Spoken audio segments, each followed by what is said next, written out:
오늘 사무엘하 15장은 이제 다윗의 아들 압살롬이 이제 반역을 일으키는 이야기로 기록이 되어 있습니다.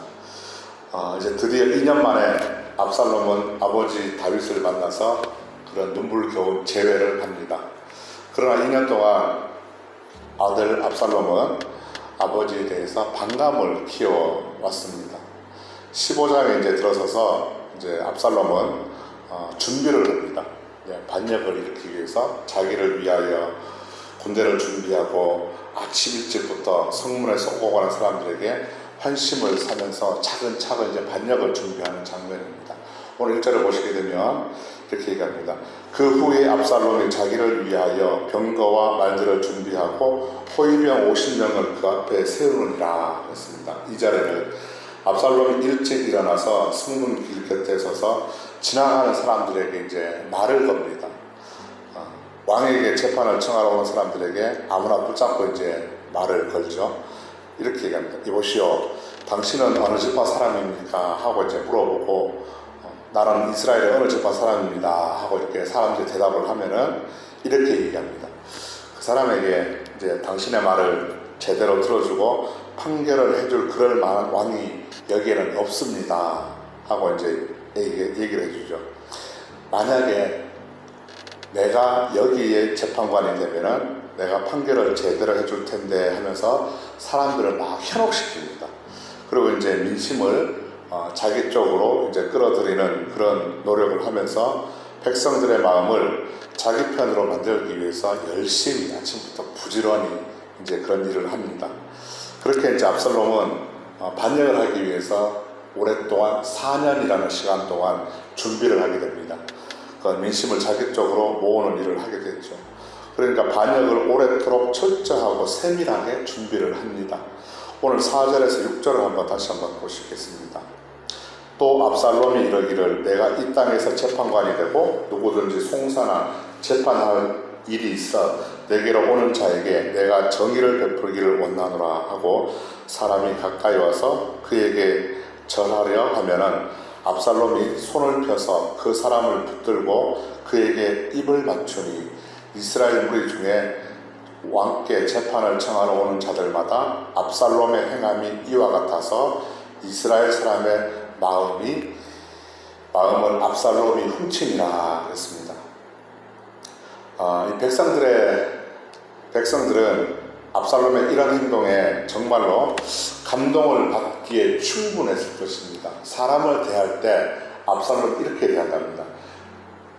재판을 청하러 오는 사람들한테 이스라엘 사람들의 마음을 훔치기에 충분한 행동일 것입니다. 그 사람을 붙들고 아니 왜 이러십니까? 이렇게 오히려 자기가 더 낮추고 겸손한 모습을 보게 되죠. 그 사람을 붙들고 또 입을 맞추고 자기를 낮추는 그런 모습. 저는 이 모습을 보면서 저 같아도 참 너무나 저를 이렇게 만약에 대해준다면은 황송하고 몸둘 바를 모를 것입니다. 아니 어떻게 사람들을 대할 때 이렇게 대할 수 있습니까? 겸손하게 입을 맞추고 정말 마음이 그 사람을 신뢰하기는 충분하지 않을까 싶습니다.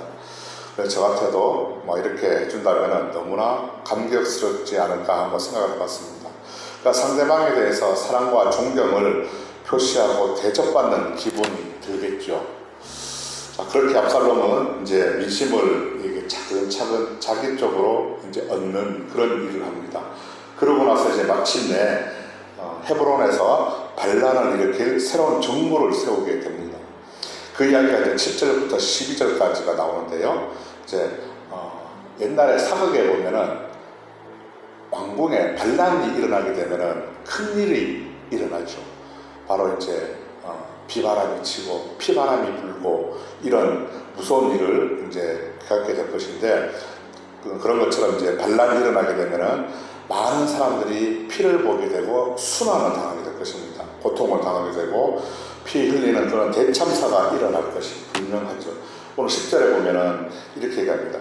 압살롬이 이제 헤브론에서 많은 사람을 모으고 드디어 이제 왕이 되었습니다. 근데 11절에 200명이 이제 압살롬과 함께 예루살렘에서 헤브론으로 이제 함께 갑니다. 그리고 12절에 보니까 압살롬을 따르는 사람들이 많아졌다 이렇게 얘기합니다. 그러니까 사람들이 점점 이제 압살롬을 따르는 사람들이 많아지게 됩니다. 그러니까 반란을 일으키기에 조금씩 이제 준비를 하게 되는 것이죠. 그러자 이제 다윗은 전령을 통해서 소식을 하나 듣게 됩니다. 전가를 듣게 되는데 이스라엘 백성들의 민심이 압살롬 쪽으로 넘어갔다는 이야기를 듣습니다. 어떻게 될까요? 큰일이죠. 이제 14절에 보니까 그러자 다윗은 두려움을 느끼고 피난을 결정합니다. 목숨을 살려면 도망을 가야 되지 않습니까? 이제. 그러니까 다윗이 예루살렘에 함께 있는 그의 모든 신하들에게 이르되 일어나 도망하자. 그렇지 아니하면 우리 중 한 사람도 압살롬에게서 피하지 못하리라. 빨리 가자. 두렵건대 그가 우리를 급히 따라와 우리를 해하고 칼날로 성읍을 칠까 하노라. 이렇게 얘기합니다. 다윗은 이제 두려움에 떨어서 자기 가족들을 데리고 이제 피난길에 나섭니다. 그 내용이 이제 13절부터 37절 마지막까지가 피난에 나서는 이야기입니다. 그런데 이제 우리가 이 말씀에서 무엇을 이야기하고자 할까요? 우리가 중요하게 볼 것은 배신이라는 겁니다. 배신. 배신은 바로 믿었던 사람들에게 당하는 것입니다. 모르는 사람들에게 당하는 것은 배신이 아닙니다. 그거는 그냥 모르는 거기 때문에 그것도 최측근에게서 다윗의 근처에 믿었던 사람들에게서 배신을 당하는데 얼마나 괴롭고 당황스러울까요? 한때는 정말 친했던 사람이 돌아서면 남보다도 더 무서운 관계가 되는 것이 배신입니다. 다윗은 자기의 사랑하는 아들 압살롬에게 철저하게 배신을 당합니다. 그리고 이제 압살롬은 이제 4년 동안 아버지의 백성들의 마음을 완전히 이제 자기 편으로 사로잡게 되죠. 철저하게 이제 계획을 한 것입니다. 그러고 나서 아버지에 대해서 반역을 거행을 합니다. 또 이제 자기 출신 지파인 유다 지파 사람들에게도 배신을 당하죠. 그리고 12절에 보니까 유다 지파는 헤블론에 온 압살롬을 이제 새로운 왕으로 세우게 됩니다. 아니, 자기들의 왕은 다윗이 있습니다. 그런데 새로운 왕을 세워가지고 기존의 왕을 완전히 배신하게 되는 거죠. 또 자기의 충성스러운 신하였던 최측근의 신하였던 아이도벨이라는 사람이 있습니다. 이 사람은 모사입니다. 모사 아이도벨에게도 배신을 당하게 되는데 모사는 무엇이냐면 왕 옆에서 조언을 하는 사람입니다. 왕이 이제 국정을 다스리는데 어떠한 결정을 내려야 되잖아요. 선택을 해야 되는데 그럴 때 이제 왕 옆에 서가지고 상담이나 조언을 해주는 역할을 하는 사람이 바로 모사입니다. 그런데 이 모사는 이제 믿을 수 있는 충신이 하는 겁니다. 그런 충신, 좋은 인재를 압살롬에게 이제 빼앗겨가지고 그런 신하에게도 배신을 당하게 됩니다. 압살롬이 이제 아이도벨에게 물어보죠. 당신이 나의 모사가 되어주면 좋겠습니다. 하니까 이렇게 얘기했죠. 그 아이도벨이 흔쾌히 망설임 없이 예 좋습니다. 제가 충성을 다하겠습니다. 이렇게 얘기합니다. 생각도 하지 않고 뒤도 돌아보지 않고 바로 압살롬에게 충성 맹세를 합니다. 그래서 결국 다윗은 이제 사람들의 배신으로 인해 가지고 오늘 어떻게 되냐면 30절에 보니까 다윗은 머리를 가리고 맨발로 울며 도망을 가게 됩니다. 그의 비참한 모습이 참 기록이 되어 있죠. 30절입니다. 다윗이 감람산 길로 올라갈 때에 그의 머리를 그가 가리고 맨발로 울며 가고 그와 함께 가는 모든 백성들도 각각 자기의 머리를 가리고 울며 올라가니라. 이 모습은 정말로 비참한 모습입니다. 부끄러움을 머리로 자기를 누가 보지 않게 그 부끄러움 때문에 긴 머리를 풀어헤치고 도망가는 겁니다. 왕이 아들의 반역을 피해서 배신을 피해서 도망을 갑니다. 이런 모습이 그려져 있죠. 다윗은 그렇게 주위에 믿었던 사람들로부터 철저하게 배신을 당합니다. 그렇게 해서 괴로움에 빠져 있었죠. 그때 괴로운 심정으로 지은 시가 우리 시편 41편과 55편에 보면 나와 있습니다. 그 시를 보면은 다윗의 괴로운 심정이 얼마나 괴로웠는지 그때 심정을 우리가 엿볼 수 있을 것입니다. 다윗은 믿었던 사람들에게 철저하게 배신당하고 버려지게 됩니다. 그러나 다윗은 이런 혼란 가운데서도 그는 원망이나 불평을 하지 않았습니다. 배신 속에서 오히려 그는 하나님을 바라보았습니다.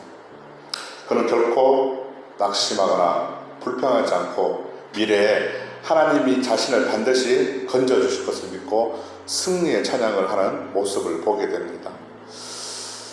그렇죠. 우리도 다윗처럼 그의 탄식시에 잘 나와 있듯이 고난의 상황은 여전히 변하지 않습니다.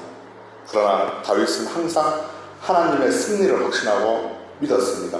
그래서 승리의 찬양으로 기도를 드리게 되는 것이 다윗의 탄식시의 내용입니다. 이 모습이 저와 여러분의 신앙의 모습이 될 수 있기를 바랍니다. 하나님의 승리가 우리의 미래에 보장되어 있습니다. 다윗은 지금 어려워도 현실은 바뀌지 않아도 상황은 똑같아도 그러나 그럼에도 불구하고 끝까지 하나님 바라보며 기도했습니다. 그 자리를 지키면서 하나님께서 나의 미래의 확신을 자기가 기도하는 그 뜻대로 하나님께서 승리로 나를 이 상황에서 구해주실 것을 믿고 찬양을 했습니다.